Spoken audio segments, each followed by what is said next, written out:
ശീർഷകമെഴുതി കുരിശിന് മുകളിൽ വെച്ചു. അതിങ്ങനെയായിരുന്നു: നസ്രായനായ യേശു, യഹൂദരുടെ രാജാവ്.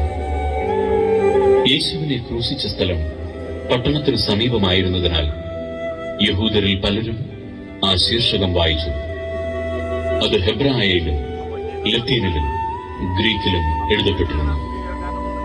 യഹൂദരുടെ പുരോഹിത പ്രമുഖന്മാർ പീലാത്തോസിനോട് പറഞ്ഞു, യഹൂദരുടെ രാജാവെന്നല്ല, യഹൂദരുടെ രാജാവ് ഞാനാണ് എന്നവൻ പറഞ്ഞു എന്നാണ് എഴുതേണ്ടത്. പീലാത്തോസ് പറഞ്ഞു, ഞാൻ എഴുതിയത് എഴുതി.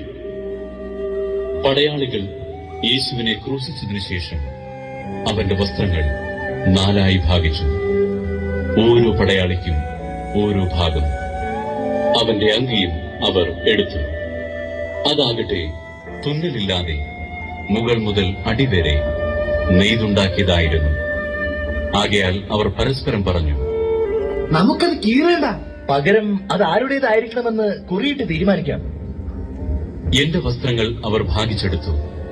എന്റെ അങ്കിക്ക് വേണ്ടി അവർ കുറിയിട്ടു എന്ന തിരുവെഴുത്ത് പൂർത്തിയാകാൻ വേണ്ടിയാണ് പടയാളികൾ ഇപ്രകാരം ചെയ്തത്. യേശുവിന്റെ കുരിശിനരികെ അവന്റെ അമ്മയും അമ്മയുടെ സഹോദരിയും ക്ലോപ്പാസിന്റെ ഭാര്യ മറിയവും മഗ്ദലേന മറിയവും നിൽക്കുന്നുണ്ടായിരുന്നു. യേശു തന്റെ അമ്മയും താൻ സ്നേഹിച്ച ശിഷ്യനും അടുത്തു നിൽക്കുന്നത് കണ്ട് അമ്മയോട് പറഞ്ഞു, സ്ത്രീയെ, ഇതാ നിന്റെ മകൻ. അനന്തരം അവൻ ആ ശിഷ്യനോട് പറഞ്ഞു, ഇതാ നിന്റെ അമ്മ. അപ്പോൾ മുതൽ ആ ശിഷ്യൻ അവളെ സ്വന്തം ഭവനത്തിൽ സ്വീകരിച്ചു. അനന്തരം എല്ലാം നിറവേറ്റിക്കഴിഞ്ഞു എന്നറിഞ്ഞ് തിരുവെഴുത്ത് പൂർത്തിയാകാൻ വേണ്ടി യേശു പറഞ്ഞു, എനിക്ക് ദാഹിക്കുന്നു. ഒരു പാത്രം നിറയെ വിനാഗിരി അവിടെ ഉണ്ടായിരുന്നു. അവർ വിനാഗിരിയിൽ കുതിർത്ത ഒരു നീർപ്പഞ്ഞി ഹിസോപ്പ് ചെടിയുടെ തണ്ടിൽ വെച്ച് അവന്റെ ചുണ്ടോടടുപ്പിച്ചു. യേശു വിനാഗിരി സ്വീകരിച്ചിട്ട് പറഞ്ഞു, എല്ലാം പൂർത്തിയായിരിക്കുന്നു. അവൻ തലചായ്ച്ച് ആത്മാവിനെ സമർപ്പിച്ചു. അത് സാബത്തിനുള്ള ഒരുക്കത്തിന്റെ ദിവസമായിരുന്നു. ആ സാബത്ത് ഒരു വലിയ ദിവസമായിരുന്നു. സാബത്തിൽ ശരീരങ്ങൾ കുരിശിൽ കിടക്കാതിരിക്കാൻ വേണ്ടി അവരുടെ കാലുകൾ തകർക്കാനും അവരെ നീക്കം ചെയ്യാനും യഹൂദർ പീലാത്തോസിനോട് ആവശ്യപ്പെട്ടു. അതിനാൽ പടയാളികൾ വന്ന് അവനോടുകൂടെ ക്രൂശിക്കപ്പെട്ടിരുന്ന 2 പേരുടെയും കാലുകൾ തകർത്തു. അവർ യേശുവിനെ സമീപിച്ചപ്പോൾ അവൻ മരിച്ചു കഴിഞ്ഞു എന്ന് കാണുകയാണ്. അവന്റെ കാലുകൾ തകർത്തില്ല. എന്നാൽ പടയാളികളിൽ ഒരുവൻ അവന്റെ പാർശ്വത്തിൽ കുന്തം കൊണ്ട് കുത്തി.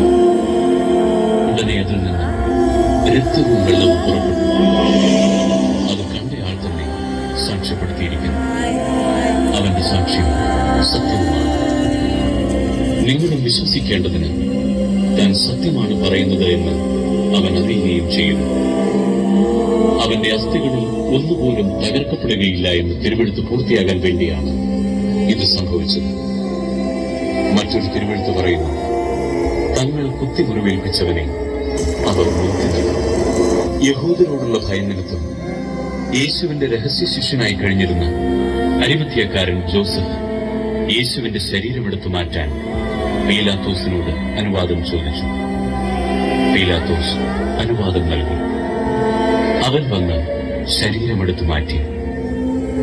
യേശുവിനെ ആദ്യം രാത്രിയിൽ ചെന്ന് കണ്ട നിക്കോദെമോസും അവിടെ എത്തി. മീറയും ചെന്നിനായകവും ചേർന്ന് ഏകദേശം 100 റാത്തൽ സുഗന്ധദ്രവ്യവും അവൻ കൊണ്ടുവന്നിട്ടുണ്ടായിരുന്നു. അവൻ യേശുവിന്റെ ശരീരമെടുത്ത് യഹൂദരുടെ ശവസംസ്കാര രീതി അനുസരിച്ച് സുഗന്ധദ്രവ്യങ്ങളോടുകൂടി കച്ചയിൽ പൊതിഞ്ഞു. അവൻ ക്രൂശിക്കപ്പെട്ട സ്ഥലത്ത് ഒരു തോട്ടമുണ്ടായിരുന്നു. ആ തോട്ടത്തിൽ അതുവരെ ആരെയും സംസ്കരിച്ചിട്ടില്ലാത്ത ഒരു പുതിയ കല്ലറയുണ്ടായിരുന്നു. യഹൂദരുടെ ഒരുക്കത്തിന്റെ ദിനമായിരുന്നതിനാലും കല്ലറ സമീപത്തായിരുന്നതിനാലും അവർ യേശുവിനെ അവിടെ സംസ്കരിച്ചു.